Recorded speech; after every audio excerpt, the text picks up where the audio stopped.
Carta do irmão Tiago é um livro prático e o seu livro é considerado o livro de Provérbios do Novo Testamento.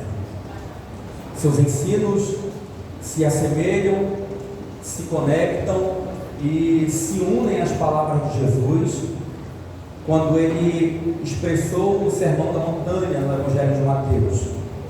Sua ênfase prática aqui em Tiago nos mostra não um conhecimento teórico, mas uma conduta piedosa. Quem me ouve, diga amém. Amém. Hernandes Dias Lopes diz, por exemplo, que Tiago é mais pregador do que escritor. É como se ele nos agarrasse pela lapela, fitasse os nossos olhos e falasse conosco algo urgente. Essa urgência, por sua vez, trata-se de alguns problemas que a igreja em Jerusalém estava enfrentando nos tempos de Tiago. Tiago diz que a igreja em Jerusalém estava com dificuldade de colocar em prática aquilo que eles estavam professando. Tiago diz que a vida estava divorciada da sua teologia. Quando olhamos para essa epístola, nós vamos observar que o Novo Testamento, de forma predominante, apresentam aqui 3 Tiagos possíveis como escritores dessa carta. Desses 3, aqui tem o Tiago, que é o filho de Zebedeu, irmão de João, o apóstolo do amor. O outro Tiago era o outro apóstolo, porém filho de Alfeu. E também tem o último Tiago, meio-irmão, porém irmão mais velho de Jesus, filho de Maria e José, de acordo com Mateus, capítulo de número 13, versículo 55. Quando olhamos para essa carta, nós podemos observar de forma muito clara que ela não pode ser escrita pelo apóstolo Tiago, que no caso é o filho de Zebedeu, irmão de João. Até porque Atos dos Apóstolos, capítulo 12, versículo 2, diz que ele foi morto antes dessa carta ser escrita. Tiago, também o outro apóstolo, filho de Alfeu, não poderia ser o escritor da mesma, até porque ele não exerceu nenhuma influência notória na igreja cristã. Nos resta, entanto, essa carta a ser escrita pelo Tiago, o irmão mais velho de Jesus.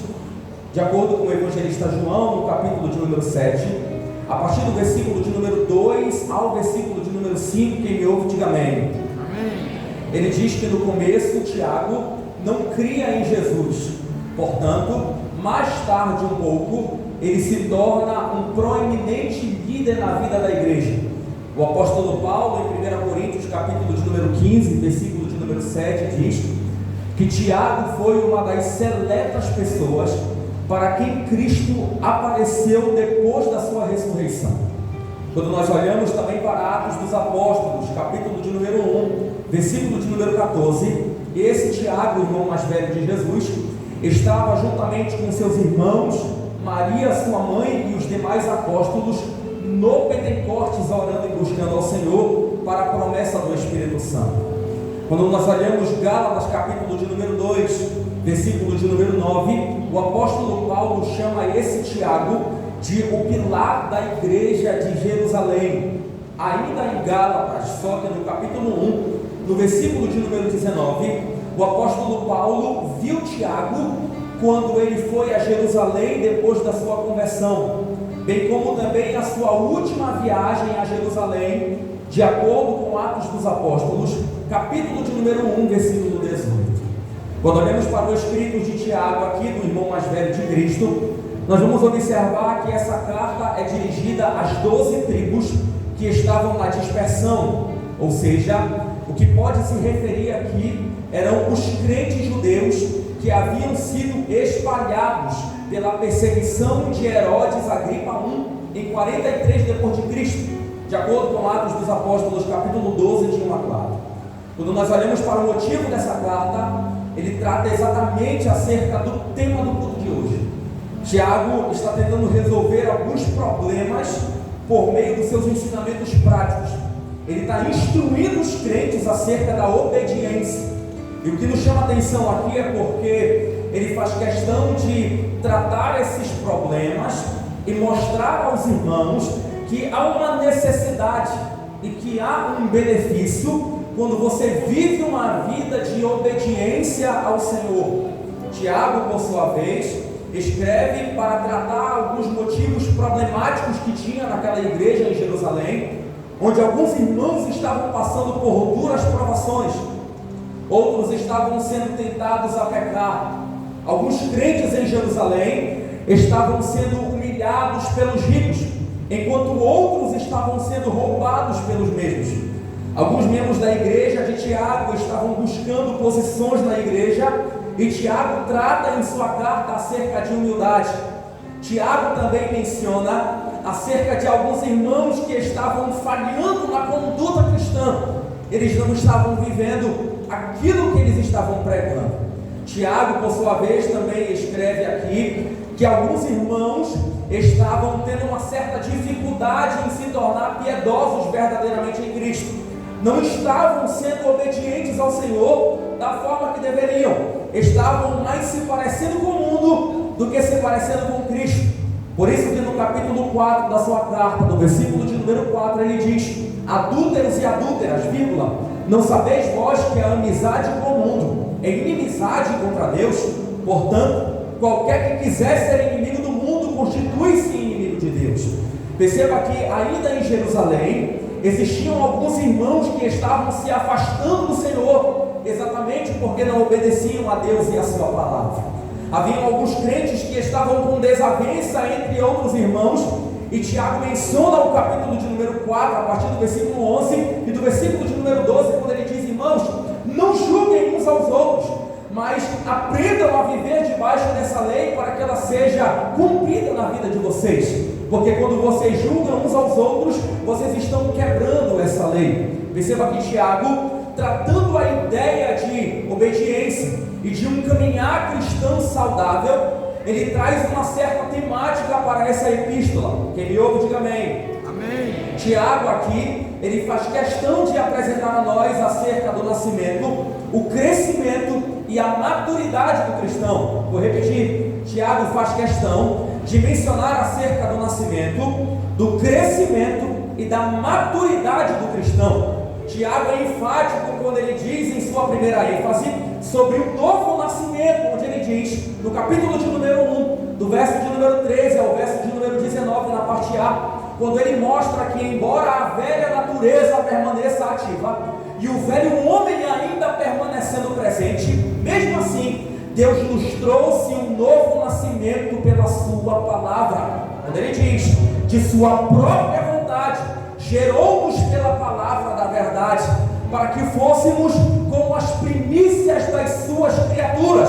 No verso 18, observe que a segunda ênfase de Tiago aqui é do verso 19 na parte B até o 25, quando ele diz, nos mostra que um crescimento espiritual saudável começa pelo ouvir. Ele faz questão de dizer no verso 19, portanto, meus irmãos, todo homem seja pronto para ouvir, tardio para falar, tardio para se irar. Ele mostra aqui uma das características de um crescimento na fé cristã. Ela acontece quando você permanece com a palavra de Deus. Uma das características para que você possa crescer de forma saudável em Cristo é você receber a palavra com mansidão. Para qual motivo, irmão Davidson? Para a salvação das vossas almas. Observe que esse crescimento, ele vem através da obediência à palavra. Tiago, no texto que nós lemos, versículo de número 22 ao versículo de número 25, ele dá uma ênfase quanto à necessidade de não sermos apenas ouvintes, mas praticantes dessa palavra. A sua terceira ênfase e a última, ele fala sobre uma maturidade espiritual. Quem está me ouvindo, diga glória a Deus. Glória a Deus. Tiago faz questão de mencionar no capítulo 1, do verso 26 até o último capítulo da sua epístola, até o versículo de número 6 do capítulo 5, ele apresenta 3 notáveis desenvolvimentos que são característicos da verdadeira maturidade cristã. A primeira delas é o controle da língua, quando ele fala no versículo de número 26. O segundo é o cuidado dos necessitados, no verso 27 na parte A. E na parte B do verso 27 ele fala da pureza pessoal. Perceba que Tiago aqui, quando está escrevendo a sua carta, irmão menino, ele é muito enfático e ele não se divorcia da conduta e da ética cristã. Perceba que Tiago não caminha apenas para uma teoria, como eu estou apenas apresentando a introdução aos irmãos. Tiago faz questão de começar a sua carta com uma prática. Como ele era irmão mais velho de Jesus, ele poderia muito bem falar: eu, Tiago, irmão mais velho de Jesus, mas ele faz questão de dizer: eu, Tiago, servo de Cristo. Percebe que Tiago, ele já começa apresentando humildade no seu falar, ele já começa colocando em prática as suas palavras. Ele é sem rodeio, ele é objetivo nas palavras. Ele mostra que a verdadeira característica de um crescimento saudável e de alguém obediente a Deus não é viver apenas na teoria, mas é viver uma vida em prática, em conduta, em ética cristã. Ele mostra em seus capítulos, desde o 1 até o capítulo 5, como alguém que é servo e como alguém que também é obediente. Ele começa com essa carta com humildade e obediência a seu Cristo, mostrando para os seus leitores que essa é a transformação do poder do Evangelho na vida daquele de todo aquele que crê. É aquilo que o Evangelho produz, até porque é impossível, meus irmãos, alguém ser um verdadeiro cristão sem primeiro ser humilde de espírito e obediente ao seu Senhor. Charles Spurgeon diz que Deus não deseja nada de nós, exceto nossas próprias necessidades. Ou seja, não é aquilo que temos, mas aquilo que não temos, que é o primeiro ponto de contato entre a nossa alma e Deus. Existe uma grande escritora chamada Elizabeth George, que ela diz que ela usa uma palavra, citando um especialista grego, onde ela fala que a palavra doulos, quem me ouve diga amém. Amém. Ela fala que a palavra doulos, que se refere da palavra escravo e servo, refere-se a uma posição de obediência completa, uma posição de humildade absoluta e fidelidade inabalável. Perceba que aqui a obediência, a humildade, a posição e a fidelidade, ela é um relacionamento que o nosso Senhor Jesus espera de todos aqueles que são servos de Cristo verdadeiramente. Portanto, não há maior tributo para um jovem cristão, para você que está me ouvindo, não há maior tributo para os jovens da Umadecel do que ele ser conhecido como um servo de Jesus, obediente em sua palavra e fiel ao Senhor verdadeiramente. Quando olhamos para o capítulo de número 1, a partir do versículo de número 22 ao versículo de número 25, Tiago assemelha as suas palavras ao texto de Mateus, capítulo de número 7, versículo de número 24 ao verso 27, aonde ele fala acerca dos 2 construtores do Sermão da Montanha. Porém, Tiago aqui está aconselhando os crentes, não só de Jerusalém, mas os crentes da Umadecel, quanto à necessidade em obedecer a sua palavra. Ele nos ensina que a verdadeira piedade não pode ser separada da obediência. Vou repetir, ele nos ensina que a verdadeira piedade não pode ser separada da obediência. Portanto, aqueles que apenas ouvem a palavra, sem colocar em prática, sem obediência, eles estão vivendo numa espécie de engano. Portanto, nós podemos conhecer uma pessoa verdadeiramente piedosa, não por aquilo que ela fala, mas pelo seu próprio estilo de vida, não por aquilo que ela diz, mas pela sua forma de falar com as pessoas.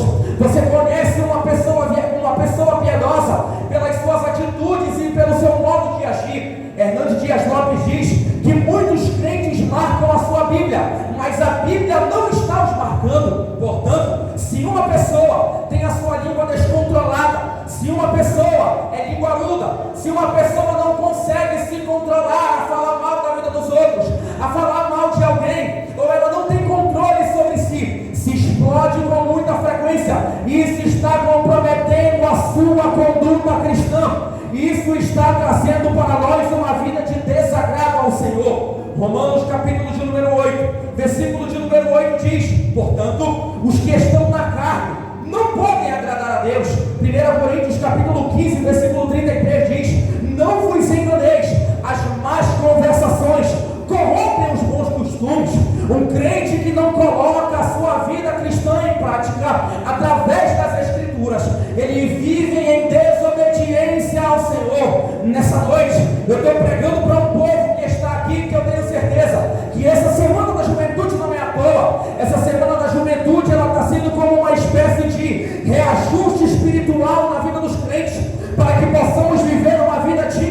em obediência ao nosso Senhor Jesus. No meio de uma geração na qual estamos vivendo, querido, nós temos observado que muita gente fala que é crente, mas pouca gente verdadeiramente é crente pelo seu modo de vida. Muita gente fala pelas palavras da sua boca que serve a Deus, vem para o culto, adora Jesus, está aqui levantando a mão, se emociona, faz tudo, mas quando ela sai da igreja, a vida permanece a mesma. Existe um pregador que diz que avivamento não é a tampa voando, mas é o fundo caído. Não é quando a gente sai alegre com o pregador, é quando a gente sai triste consigo mesmo, sabendo que a gente precisa mudar de vida, mas que a graça de Jesus é poderosa para transformar o nosso caráter. Toda desobediência a Deus gera um afastamento da sua presença. Quantas pessoas em nosso meio vivem uma vida de desobediência ao Senhor, mesmo muitas das vezes carregando o nome de crente, mesmo muitas das vezes carregando o nome de profeta, mesmo muitas das vezes, talvez, eu não sei, me permita com todo respeito, usando a camisa da alma de céu, com o nome de fidelidade ao Senhor, adora Jesus no culto desde o primeiro dia da semana da juventude, mas ainda assim ele tem um entendimento que ele não consegue viver uma vida de obediência verdadeira ao Senhor. Você quer entender como alguém que é desobediente a Deus, ele vive uma vida de afastamento ao Senhor? Eu lhe provo na Bíblia. Jonas capítulo de número 1, versículo de número 3, o texto diz que Deus olhou para Jonas e falou: Jonas, te levanta, vai até Nínive, a grande cidade, e prega contra ela, porque a sua maldade tem subido até mim. A Bíblia diz que Jonas de fato se levantou, mas não para obedecer ao Senhor, ele desobedeceu uma ordem divina. A Bíblia diz que ele desceu até Jope, pagou uma passagem e se colocou em disposição a ir até Tarsis. Para quem não sabe, Jonas foi até Tarsis, ele tentou ir, na verdade, porque Deus pegou o desobediente no meio do caminho, no meio do mar com uma tempestade. Jonas pensou em ir para Tarsis, porque era o final da linha das embarcações daquela época. Na cabeça de Jonas, quanto mais longe ele estivesse de Deus, melhor seria para ele. Ele preferia estar longe de Deus do que fazer a sua vontade e obedecer a sua palavra verdadeiramente. Quantas pessoas estão em nosso meio, meus irmãos, que muitas das vezes eles estão afastados de Jesus, mesmo carregando o nome de crente, mesmo fazendo parte do departamento, mesmo cantando no conjunto, mesmo estando na igreja. Talvez ele tenha mais tempo do que a Assembleia de Deus no Brasil, porém, você olha para ele não muda de vida, porque ele não tem fruto, até porque ele tem um entendimento que ele não obedece a Deus, porque ele sabe que para viver uma vida de obediência ao Senhor, ele vai precisar ter aparado algumas arestas da vida dele. Algumas pessoas não querem mudar de vida porque não querem abrir mão da vida que está vivendo. É confortável demais, dá para adorar a Deus e viver a vida do jeito que eu estou, dá para cantar no conjunto com a camisa fidelidade mesmo sendo desobediente, dá para adorar a Jesus mesmo estando na igreja, vivendo a vida do jeito que eu quero. Jesus está falando que a palavra dele não é para quem vive afastado, a palavra dele é para quem anda em obediência com a sua verdade. O céu, ele é tomado por esforço, e no céu não vai entrar gente que desobedece ao Senhor. Aqueles que carregam a sua palavra, eles verdadeiramente desfrutarão da nova Jerusalém com o nosso Senhor e Salvador Jesus Cristo. Muitos estão se afastando em direção a Tarsis, porém o Senhor envia uma tempestade para ir atrás do desobediente, para trazer de volta a sua presença.